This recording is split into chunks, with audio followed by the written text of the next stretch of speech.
લોકો ગુરુને શોધતા હોય છે, પણ મારા અનુભવમાં એવું છે કે જ્યારે તમે લાયક બનો છો ને ત્યારે ગુરુ તમારી સામે હાજર થાય છે. તો ચાણક્યથી મોટો કોઈ ગુરુ નથી કે જેણે અર્થશાસ્ત્ર અને અર્થની વાતો કરી, રાજા હમ. કેવી રીતે રાજ્ય કરવો જોઈએ.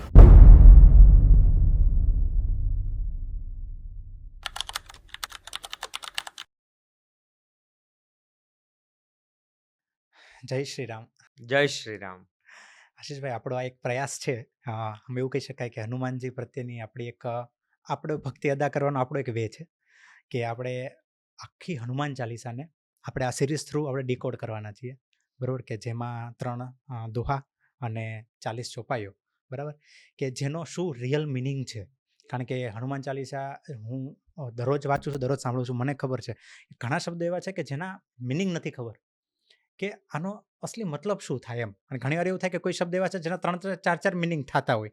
જેમ આપણે ખ્યાલ છે કે સત બાર પાઠ કરે, સત બાર એટલે શું, એના ઘણા બધા મિનિંગ છે, બરાબર. પણ આજે એક્ઝેક્ટ આનો મર્મ શું છે હમ. અને કઈ ચોપાઈનું શું મહત્વ છે એ આપણે આખી સિરીઝ થ્રુ તમારી પાસેથી ખાસ અમે સમજીશું અને આ વસ્તુનો એક આનંદ માણીશું. ચોક્કસ લોકો સુધી જે કંઈ અનુભવ થયો છે એ આપણે સરસ રીતે ચોપાઈ વાઇઝ લોકો સુધી પહોંચાડવાની કોશિશ કરીએ. Yes, તો કરીએ શરૂ. જય શ્રી રામ. ભગવાનનું નામ લઈને શરૂ કરીએ. ઓકે, તો આપણે દોહાથી શરૂ કરીએ. શ્રી ગુરુ ચરણ સરોજ રજ નિજ મન મુકુર સુધારી, બરનવ રઘુબર બિમલ જસુ જો દાયકો ફલચારી. તો દોહા 1 છે જે આ, બરોબર, એનો અર્થ શું છે? સરળ અર્થ તમને આપણે હમ. જઈએ એ પહેલા હું તમને અમ, મને એવું લાગે પહેલા તો કે આ 2 દોહા છે, હમ. પછી 40 ચોપાઈ છે હમ. અને પછી એક દોહો છે. હમ. તો આવી રચના કેમ થઈ હશે? હમ. ત્યાંથી મને વિચાર આવ્યો એમ કે આપણે મંદિરે જઈએ હમ. તો આપણે મંદિરના પગથિયે પગે લાગીએ, પછી ઘંટ વગાડીએ અને પછી પ્રભુની સામે દર્શન, આપણે એમના દર્શન કરીએ હમ. અને પછી જાતી વખતે પાછા આપણે મંદિરના પગથિયે પાછા બેસીએ.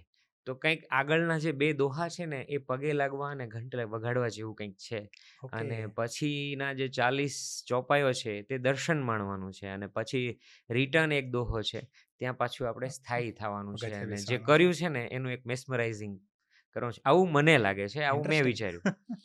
તો જે તમારું આપણે પહેલો દોહો, તો પહેલા દોહામાં જ આપણે એવું જોઈએ કે શ્રી ગુરુ ચરણ સરોજ રજ નિજ મન મુકુર સુધારી, બરનઉ રઘુબર વિમલ યશ. તો હનુમાન ચાલીસા અને બરનઉ રઘુબર વિમલ યશ એટલે હનુમાનજીનું કંઈ કામ નથી જો ત્યાં રામ નથી, ને હનુમાનજીને રસ નથી જો રામ નથી. તો તુલસીદાસજીએ જ્યારે આ દોહો ક્રિએટ કર્યો હશે તો એમણે પણ કેટલું સ્માર્ટ વર્ક કર્યું છે કે હનુમાનજીને નજીક લાવવા માટે રઘુવીરના નામનું યુઝ કર્યું છે હમ. કે બરનવ રઘુબર વિમલ યશ. અને જો દા યકુ ફલચારી, આ કયા ફળચાર એટલે આપણે આ આખી હનુમાન ચાલીસામાંથી પ્રાપ્ત શું કરવાનું છે? અને પહેલું જ તે શ્રી ગુરુ. ગુરુ વગર છે ને મારા અનુભવમાં કે જરૂરી નથી કે ગુરુ કોઈ શરીરધારી જ હોય. મારી દ્રષ્ટિએ ગુરુ એક વિચાર હોય. આપણને આપણા જીવનમાં તમારા માટે કોઈ વ્યક્તિ અલગ હોય ગુરુના સ્થાન ઉપર, મારા માટે અલગ હોય. તો કોઈ ઊંચું નીચું નથી. આપણને જે પ્રાપ્ત થયું છે તેમની પાસે સમર્પિત થઈને આપણે કશું જ નથી અને એના ચરણોમાં બેસીને આપણે એક જ્ઞાન મેળવવાની ઝંખના છે. આવો કંઈક ભાવ છે પેલા દોહાનો. અને જે જો દાયકુ ફળચાર, જે ફળ 4 આપે છે એ 4 ફળ કયા? તો આપણું જે ભારતીય મનોશાસ્ત્ર અને આપણું વેદ એ આપણને 4 પુરુષાર્થ કરવાનું જ કહે છે: ધર્મ, અર્થ, કામ, મોક્ષ. તો જે આ 4 ફળ છે એ આપણે આપણા જીવનના આ ચારેય પાસાઓને એવી રીતે ફોલો કરવાના છે, પુરુષાર્થ કરવાનો છે. એટલે ધર્મ જે ધારણ કરી શકાય, એટલે કે મારું કર્તવ્ય, મારી ફરજ. અર્થ એટલે આપણે અર્થ ઉપાર્જન માટે આપણે જે પ્રોસેસો કરતા હોઈએ છીએ તે પણ યોગ્ય રીતે જોઈએ. કામ, કામ એટલે આપણી કામનાઓ, વૃદ્ધિ. આપણે જે કરીએ છીએ તેમાં વિકાસ જોઈએ છે. પરિવારમાં વિકાસ જોઈએ છે, ધંધામાં વિકાસ જોઈએ છે, ઉંમર વધે છે. એ બાય ડિફોલ્ટ પ્રોસેસ છે, પણ એ યોગ્ય રીતે વધે તો કામનું. પરિવાર યોગ્ય રીતે રહે તો કામનું. ધંધો યોગ્ય રીતે ગતિ કરે તો કામનું. પણ આ બધામાં યોગ્ય ફળ પ્રાપ્તિ થાય એટલે આપણે ગુરુ તરીકે આપણે હનુમાનજીને, જેની પાસે ગુરુ નથી, તો એ હનુમાનજીને, કેમ કે મેં જ હનુમાનજીને એઝ અ ગુરુ એવા વિચાર્યા કે મારી પાસે કોઈ ગુરુ નથી તો હું એમને મનમાં ગુરુ તરીકે ધારણ કરું, પણ હનુમાનજીએ જ મને મારા ગુરુ સુધી પહોંચાડ્યા છે, જે પૂજ્ય મોટા મારા માટે હરિઓમ આશ્રમ. તો એ અનુભૂતિ મને કોણે કરાવડાવી? હું જાતો તો 7 વર્ષથી, પણ મેં ગુરુ તરીકે મને કેમ રિયલાઇઝ થયું? જ્યારે આ કાર્યમાં હું આવ્યો ત્યારે મને એમ થયું કે આ બધી કૃપા તો ત્યાંથી આવે છે. તો આપણા બધાના જીવનમાં ગુરુનું ખૂબ મહત્વ છે. એ પછી આપણો શિક્ષક તરીકેનો આપણો ટીચર તે ગુરુ, કે ડૉક્ટર તરીકે આપણે માંદા પડીએ અને જાય અને આપણને સાજા કરે એ તે ગુરુ, કે ઘરે આપણા માતા પિતા, માતૃદેવો ભવ પિતૃદેવો ભવ, તો આ બધા આપણા ગુરુ સમાન જ છે. પણ સૌના જીવનમાં જ્યારે આધ્યાત્મિક ગતિ અને ઉર્ધ્વ ગતિ કરવાની ઝંખનાઓ થાય છે ત્યારે ગુરુની હાજરી, લોકો ગુરુને શોધતા હોય છે, પણ મારા અનુભવમાં એવું છે કે જ્યારે તમે લાયક બનો છો ને ત્યારે ગુરુ તમારી સામે હાજર થાય છે. અને શા માટે એની જરૂર છે? તો આપણે પોડકાસ્ટમાં વાત કરી હતી, અધ્યાય 7 16મો શ્લોક, કે 4 લોકો મને ભજે છે. તો બસ આ 4 લોકો જ ગુરુને શોધે છે. ઓકે. પણ બધાના પોતપોતાના એક પર્પસ છે. હા, કોઈ દુઃખી છે, દુઃખી છે તો એ કોઈને ધન પ્રાપ્તિ કરવી છે, કોઈને જ્ઞાન જ્ઞાન જોઈએ છે, અને પ્રાપ્ત કોઈને કરવું છે, જિજ્ઞાસા છે. જિજ્ઞાસા છે. તો એક ઉદાહરણ લઈએ ધર્મનું. તો જનક રાજાને વિદેહી રાજા કહેવામાં આવે છે, કે જે દેહથી પર થઈને પણ જોઈ શકે છે. રાજાઓ ઘણા થયા, જાનકીજીના પિતાજી. તો યાજ્ઞવલ્ક અને જનકજીના જે સંવાદો ઉપનિષદોમાં ને એમ આપણને પ્રાપ્ત થાય, તો એ આખી ચર્ચા ધર્મની લાગે, કે કેવી રીતે રાજાએ ધર્મપૂર્વક રાજ્ય કરવું જોઈએ. એક પિતાએ પોતાના ઘરમાં ધર્મપૂર્વક પ્રસ્થાપિત કરીને કામ કરવું જોઈએ. એક બોસે પોતાની કંપનીમાં ધર્મપૂર્વક, એટલે કે યોગ્ય રીતે પ્રામાણિકતાથી વફાદારીથી કામ કરવું જોઈએ. તો એ ત્યાંથી આપણને શીખવા મળે. એવી રીતે અર્થમાં આવીએ તો ચાણક્યથી મોટો કોઈ ગુરુ નથી, કે જેણે અર્થશાસ્ત્ર અને અર્થની વાતો કરી, રાજા કેવી રીતે રાજ્ય કરવો જોઈએ. તો એ ચાણક્ય નીતિ આખું આપણને અર્થ શીખવે.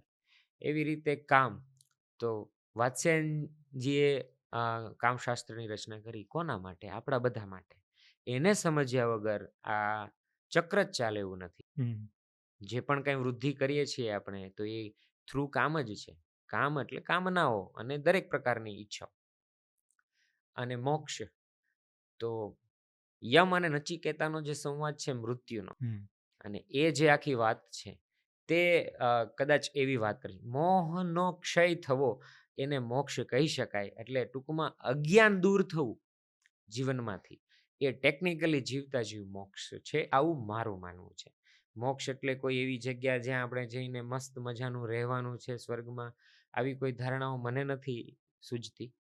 આપણો અજ્ઞાન દૂર થાય, આપણા કલેશ વિકાર દૂર થાય, એટલે આપણે મોક્ષ પામ્યા એવું મને લાગે છે. એટલે આ એક દોહો જે છે એ ઓવરઓલ એવી રીતે જોઈ શકાય કે ગુરુ શા માટે, ગુરુ કેવા. તો એ રીતે અને શીખવું હોય ને તો ચરણમાં બેસવું પડે, નીચે બેસવું પડે. આજે હું જ્યારે આવતો હતો ટ્રેનમાં, તો મને એક પોલીસ હેડ કોન્સ્ટેબલ લેડી હતા, એ મળ્યા. તો એમને મેં મારી સીટ આપી દીધી. પછી હું એમની નીચે બેઠો હતો. એ કે તમે ભાઈ અહીંયા બેસી જાઓ ને. પણ પછી એમણે જે કંઈ જ્ઞાન, એનો અનુભવ શેર કર્યો, તો હું નીચે બેઠો એ પૂરતા મેં એમને સાંભળ્યા, એમની પાસેથી નોલેજ ગેઇન કર્યું. તો મારે ત્યાં ઊભા રહીને ન જ્ઞાન. એક રામાયણની અંદર આ પણ સંવાદ છે, જ્યાં રામજી લક્ષ્મણજીને કહે છે કે તમે રાવણ પાસે જઈને જ્ઞાન લો મૃત્યુ સમયે. બધી રામાયણોમાં નથી, રામાયણો ઘણી બધી છે, એમાંથી એક રામાયણની અંદર આવો ઉલ્લેખ આવે છે, જે પોપ્યુલર છે, આજકાલ લોકો જાણે છે. તો લક્ષ્મણજી માથા પાસે જઈને ઊભા રહે, તો રાવણ જવાબ નથી દેતા. લક્ષ્મણજી આવે પાછા રામજી પાસે, તમે કીધું પણ કંઈ મને. તો પછી રામજી કહે કે જ્યારે શીખવું હોય ત્યારે ચરણોમાં બેસવું પડે.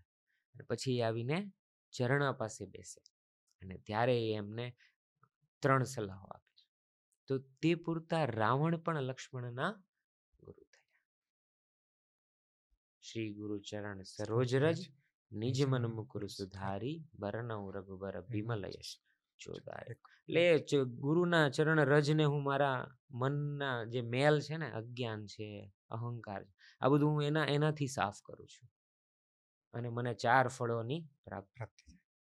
એટલે જ જ્યારે આ દોહાનું ચિત્ર કેવું હોવું જોઈએ? તો જો હું કોઈ મારા ગુરુને મૂકું, તો તમને એ નથી તમારા માટે ગુરુ એવું બની શકે. હું કોઈ બીજા ગુરુને મૂકું, તો એ તમારો ગુરુ નથી એવું બની શકે.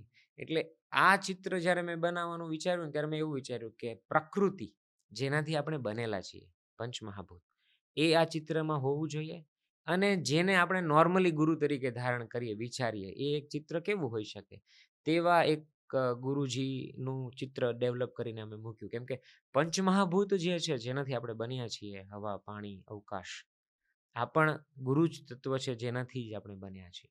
ઓકે. તો એને મેં જે આ ચિત્ર બનાવ્યું દોહાનું એમાં ઇન્કોર્પોરેટ કરવાની કોશિશ કરી છે.